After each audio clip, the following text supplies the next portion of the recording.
Okay, folks, we're going to go through a little tour now, take you back quite a ways to the beginning of Project One, the Stairwell experience, and it was not an easy job. My physical efforts may have made up for my lack of knowledge. Fortunately, I was able to get a hold of a couple of professionals to help me along the way, but where the adventure began was the original stairwell was put in 1920 when the house was built, and back in 1920 people were much smaller than they are now. The width of the original stairwell was too narrow, so when I decided to take it out and replace it, I started by renting a jackhammer, and I learned quickly that a jackhammer was not quite the right tool for the job. It was going to wind up taking me forever to get through all of the concrete and dispose of it properly, so I got a clue and decided to find somebody that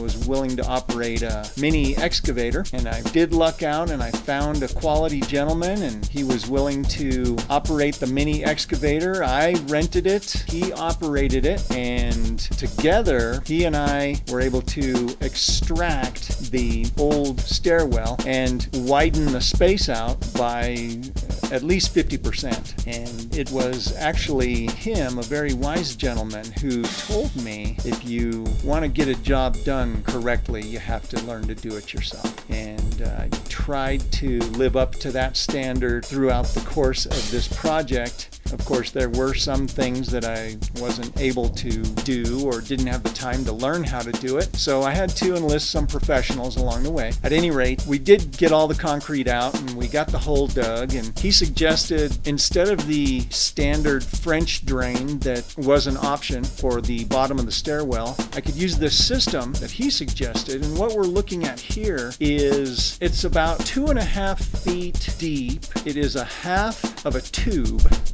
I believe it is used for septic systems, but it's capped on both ends. We installed a drain cover on the top and put a bunch of gravel on the bottom of the hole, and so there's just this giant open space underneath that strong plastic tube, and that's where all of the water would drain. At that point, it's like a French drain, but a little bit better. After I finished putting that drain in, then I was ready to move forward. At that point, I enlisted another wise feller, a concrete feller that I did a lot of concrete work with. I didn't actually do concrete work, but I guess I could say he did a lot of concrete work for me, starting with this stairwell. And at that point, I just basically laid back for a little while and watched the progress happen while he and one of his guys created the walls for the new stairwell, created the new stairs for the stairwell, and lots of improvement was made there. Like I said before, we widened the space out by about 50%. That made a huge difference. So after they had done all of their magic, I started to cover the new wall of the stairwell with tar.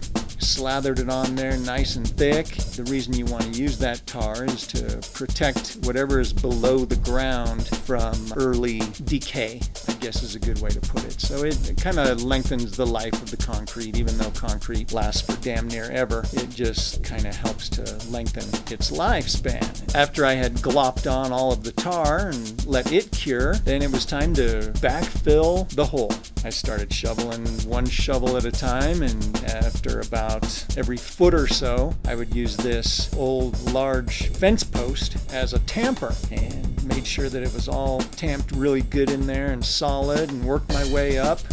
Before I actually filled it in completely, what I had to do was devise a safety railing system, and I came up with this little idea. So I used galvanized piping and fittings to create all of the railings and reinforcements. And so I put everything together, attached it all to the concrete, made sure the posts went well below the grade, and after I had finished putting all of those together, then it was time to finish the backfill. And so shovel after shovel, I kept throwing more dirt in, kept tamping it in, throwing more dirt, tamping it down, and finally got that sucker filled in. at about the end of this stairwell project, I did some rough patching of my own. There was some open, exposed areas in the wall where the old stairwell used to be, so I did some rough patching there. Later on, there will be a more professional-looking face on this, but for now, it was well patched, and I could move forward accordingly.